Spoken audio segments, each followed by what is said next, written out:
C'est quoi ce tournoi? C'est quoi cette grosse purgeasse là? Novak Djokovic fait mumuse avec Tommy Popol et se qualifie pour sa 33e finale en Grand Chelem. Il affrontera Stefanos Tsitsipas et on espère vraiment une finale all-time pour sauver cet Open d'Australie de l'ennui. Retour dans cette vidéo sur les demi-finales de la nuit et mes pronostics, mon pronostic sur la finale avec mon partenaire Winamax, c'est juste après ça.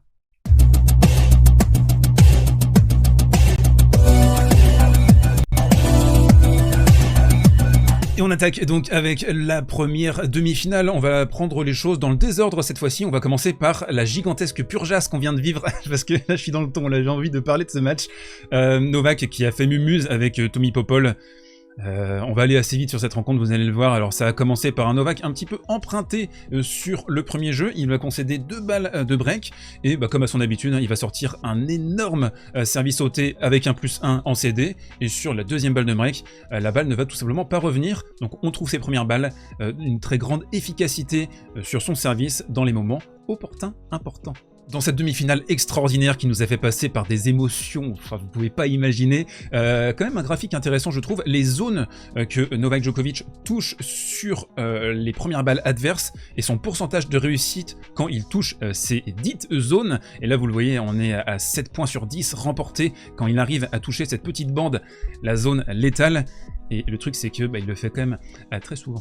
Je vous ai montré ce graphique parce que illustration immédiate sur le jeu suivant, 0,30 sur le premier jeu de service de Tommy Popol, il va se faire retourner ici, long, profond, dans les yep, dans la famosa bande qui est tout simplement insubmersible, quoi. Une fois que Novak a retourné là, il va avoir un +1 aisé, ou alors Tommy Popol va partir immédiatement à la faute en longueur, donc c'est l'équation insoluble. Du coup, énorme branlada, et on se retrouve à 5-1. Voilà, et là il va se passer quelques petites choses intéressantes qui pourraient peut-être donner un micro-espoir, un mini-espoir à Stefanos Tsitsipas, et encore. C'est que Novak s'est un peu déconcentré, alors ici il va tenter un coup difficile, un coup définitif, ça va être le thème sur ce 7e jeu de la première manche. Novak il va pas forcément faire les efforts en termes de placement, il va pas exactement bien rester dans la balle, ça lui est arrivé également dans des situations de défense côté revers, où on l'a entendu crier, un petit peu en difficulté, bon ça on en a déjà parlé, en long, en large et en travers sur cette série de l'Open d'Australie, donc un relâchement de la part de Nolé, et un set qu'il aurait pu terminer à 6-1, quoi. Ça aurait pu faire 1-1 et 1, vous imaginez, en demi-finale de Grand Chelem. Alors encore heureux qu'il s'est un petit peu dispersé pour l'intérêt de la rencontre. Alors là il est allé parler à Dumusois en lui disant mais tu me laisses pas assez de temps pour récupérer ma serviette, c'est un peu ce qui s'était passé également avec Rafa en début de tournoi, donc il est allé quémander un peu plus de secondes pour pouvoir récupérer, et je trouve que c'est une scène qui reflète bien l'intégralité du tournoi de Novak Djokovic, qui est en permanence dans le conflit avec son clan, avec les médias. On a vu ce qui s'est passé depuis le début de la quinzaine, l'idée de revanche également qui l'anime par rapport à ce qui s'est passé l'année dernière, ça il en a parlé dans les médias également, donc il est un peu sur le fil du rasoir, il a besoin pour être totalement concentré de créer une espèce d'agitation, d'ébullition. C'est très particulier ce tournoi je trouve de la part de Djokovic, qui est offensif à tous les niveaux, c'est assez particulier je trouve comme attitude. Bon après ça correspond tout à fait au caractère de Novak et à l'ensemble de sa carrière, mais c'est vraiment un trait très important je trouve de sa performance globale sur ce tournoi. Au niveau statistique, sur cette première manche, Novak est à 12 coups gagnants, 24 fautes directes, donc ça a été très erratique, surtout à partir de 5-1, 58% de première balle, perte d'intensité, double des breaks subi avec ici un effondrement total, on va avoir une double faute, la balle qui va rester dans la bande, 2 fautes directes également, et Tommy Popol qui va pouvoir revenir. Le match va définitivement basculer avec le gain de la première manche pour Novak Djokovic, et surtout 4 fautes directes sur ce jeu crucial pour aller récupérer un tie-break pour Paul. Donc voilà, à partir de ce moment-là, il n'y a quasiment plus de match. Il nous reste une dernière pelette je crois. Ouais c'est ça, je voulais vous donner une petite statistique. Alors le pourcentage derrière la première balle de Tommy Popol, 53% de points remportés. Vous imaginez, il sert une première balle, il remporte 1 point sur 2. Novak qui a été comme à son habitude, il s'est jeté dans les retours, il a trouvé de la longueur, même dans des positions défensives incroyables, avec des retours qui trouvent systématiquement en fait cette bande. Et c'est là que tu te dis que le gars, il évolue à un niveau qui est complètement cosmique. Et on peut également regretter le manque de compétitivité du tennis masculin actuellement, le fait que des Novak, des Rafa se baladent, remportent encore tous les grands titres.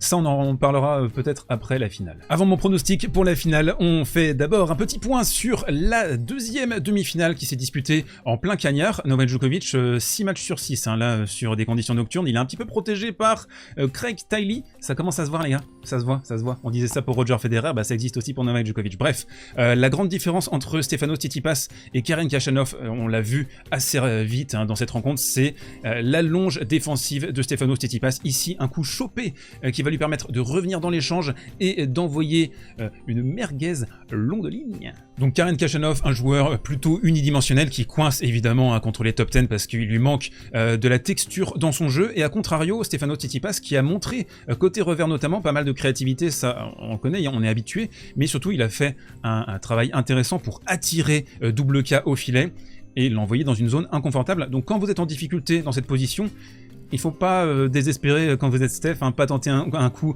définitif, difficile, où il y aura certainement une faute directe. Non, essayez de jouer sur la faiblesse adverse. Restez lucide en toutes circonstances. Gros départ hein, du coup de Steph dans cette partie, et puis je voulais vous montrer encore quelque chose, une des armes fondamentales de Stefanos Tsitsipas, et qui va peut-être fonctionner face à Novak Djokovic, c'est ce coup droit à court croisé. C'est vraiment une arme qui est complètement létale sur terre battue, qui fonctionne également dans des surfaces un peu différentes, sur dur. Et là, une fois qu'il se lance dedans, il a été capable d'envoyer 3, 4, 5, 6 coups droits avec quasiment aucune sécurité par rapport au câble. Mais qui dit match de Stefanos Tsitsipas dit forcément du drama. Donc il y a eu des fautes de pied, il s'est fait retirer un premier service à 5 partout, il s'est fait double débreaker également par Karen Khachanov. Là par exemple, on va avoir 2 doubles, il va se retrouver en difficulté. Dans cette séquence, Karen Khachanov qui va massacrer cette deuxième balle, trouver beaucoup de longueur. Il a été assez pertinent, je trouve, quand il était dos au mur.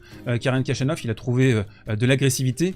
Et surtout, on a un pourcentage de première balle sur le premier set qui est insuffisant pour Stefanos. Il est à 46% de première. Et même derrière sa seconde, je trouve que Karen Khachanov a fait un bon boulot. Il a maintenu Stefanos à 53% derrière sa deuxième, alors qu'en carrière, il est à 55%. On se retrouve du coup dans un tie-break un petit peu dangereux. Le momentum peut éventuellement switcher pour Khachanov. Et là, on va retrouver l'une des caractéristiques de Stefanos qui va s'exprimer, c'est son revers avec beaucoup de volume qui va arriver sur une zone, un point de contact sur lequel Karen Khachanov n'est pas vraiment à l'aise. On va avoir 2 fautes directes en revers qui vont faire la décision dans ce tie-break. On arrive sur le plus beau point du match, une défense Jim Connors-esque, si je peux me permettre. 3 smash, 3 renvois de la part de Stefanos, assez incroyable. Le premier notamment en extension en revers. Karen Khachanov qui va pas réussir à faire la différence. On va avoir un rallye de 22 coups, ça va être titanesque. Stefanos qui va réussir à retourner la situation dans ce point avec un coup droit vivifiant. Et à 2-7-0, là on se dit que Stefanos est particulièrement bien parti, et les statistiques elles sont assez incroyables au niveau coup gagnant, faute directe. On est à 66-34 sur le ratio, donc il est à plus 32, c'est assez incroyable. Et surtout, il a mis en place, il a déployé son jeu toujours de conquête, de transition, défense, attaque, qui est largement supérieur à celui de Karen Khachanov. Là, il va appuyer sur le revers de Khachanov et extraire une faute. Et un peu comme pour Novak sur la première manche face à Tommy Paul, Tsitsipas, il va se compliquer un peu la vie, il va se retrouver dans un 4e set alors qu'il y avait moyen de terminer en 2h25. Là, Karen Khachanov qui va sortir les merguez pour le barbecue. Simplement 2 premières sur 6 services pour Stefanos dans ce jeu pour conclure. Et ça, tu pourras pas te permettre contre un crocodile du calibre de Novak Djokovic. Donnons du crédit toutefois au retournement de situation dans ce 3e set à Karen Khachanov. Je trouve qu'il a été particulièrement saignant sur les 2 balles de match dans le tie-break du 3e set. Il a trouvé son coup droit, il a trouvé énormément de longueur également. Bon, il est un petit peu chanceux sur la 2e balle de match parce qu'il accroche la ligne. Dernière palette sur cette rencontre, Tsitsipas qui va faire la différence dans le 2e jeu de cette 4e manche. On est à 89% derrière sa première, et surtout, on a pu voir à quel point le slice a été bien bossé, je pense, avec Mark Philippoussis. On a interviewé d'ailleurs Tsitsipas après sa rencontre, c'était Jim Courier au micro, et il lui a demandé « Mais qu'est-ce que t'apporte Mark Philippoussis ?» Et Steph qui a répondu « Le sens de l'humour ». Et on bascule sur le coin prono, Novak Djokovic versus Stefanos Tsitsipas. C'est la finale de l'Australian Open 2023. Je vais vous donner mon pronostic, 3 clés de compréhension. Vous le voyez, le coin prono est sponsorisé en intégralité par Winamax. Winamax qui m'accompagne sur cette fin d'Australian Open. Vous avez le petit lien d'inscription dans la description. Vous pouvez bénéficier jusqu'à 100 € de free bet. Alors attention, il y a quelque chose d'impératif à respecter, c'est que c'est strictement interdit si vous avez moins de 18 ans. Faut que ça reste un jeu plaisir et responsable, c'est très très important. Ça remplace pas une vraie activité ou un vrai travail, attention. Alors un coup d'œil déjà sur les cotes, vous le voyez, Tsitsipas largement outsider à 4,50 d'après Winamax, Novak Djokovic à 1,22. Au niveau des sets, ça peut être intéressant ça éventuellement, vous voyez un 1,52 pour Stefanos. Allez, on se pose tranquillou et on va analyser cette finale parce que c'était la finale annoncée avant le tournoi. 10-2 sur le head-to-head en faveur de Novak Djokovic et surtout, bah ça on en avait parlé au début du tournoi, il y a 9-0 pour Novak Djokovic, Steph qui n'a plus battu Novak depuis 2019, depuis le Masters 1000 de Shanghai. Donc ça commence à remonter, ça fait 3 ans et demi maintenant.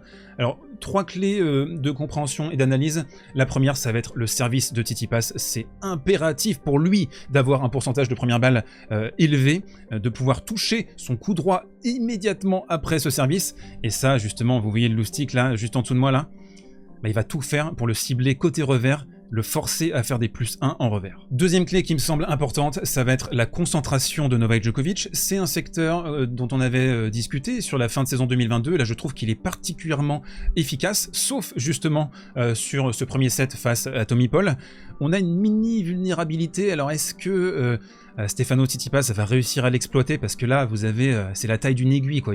Donc, il faut réussir à creuser quelque chose là-dedans, à exploiter quelque chose dans cette micro-faiblesse. Justement, ça, c'est aussi la troisième clé, c'est la physicalité potentielle de cette finale. Est-ce que Stefano Tsitsipas a le talent, le potentiel, la qualité tennistique pour pousser ce match dans un 4e set, dans un 5e set, 3, 4, 5 heures de combat, pousser Novak Djokovic à défendre côté revers, appuyer sur cette vulnérabilité. Ça, c'est, je pense, la clé principale et c'est aussi là où mon doute réside parce que Novak sert d'une façon absolument remarquable, même si son pourcentage était assez faible dans le premier set et dans le 3e set face à Tommy Paul. Un dernier point qui me semble important à relever et pour alimenter la conversation, comme ça vous pouvez me dire dans les commentaires directement hein, qui vous voyez remporter cette finale, je pense qu'il faudra se méfier du fait que est-ce que Novak n'aurait pas piqué un petit peu trop tôt dans ce tournoi face à Dominor, face à Rublev. Là on a vu quelques petits atermoiements rapide dans la première manche face à Paul. Est-ce que ça peut se renouveler en finale, ça un niveau de jeu sinusoïdal? Après, il n'a jamais perdu en finale de l'Open Australie Novak Djokovic, donc il sera évidemment l'immense favori. On peut peut-être mettre une piécette sur un set remporté par Tsitsipas. Donc je vois Novak Djokovic remporter son 22e titre du Grand Chelem en 4 manches. Vous m'avez bien compris. 70-30 au niveau du ratio. On se retrouve dimanche pour en parler. D'ici là, portez-vous bien, prenez soin de vous et mangez des citrons.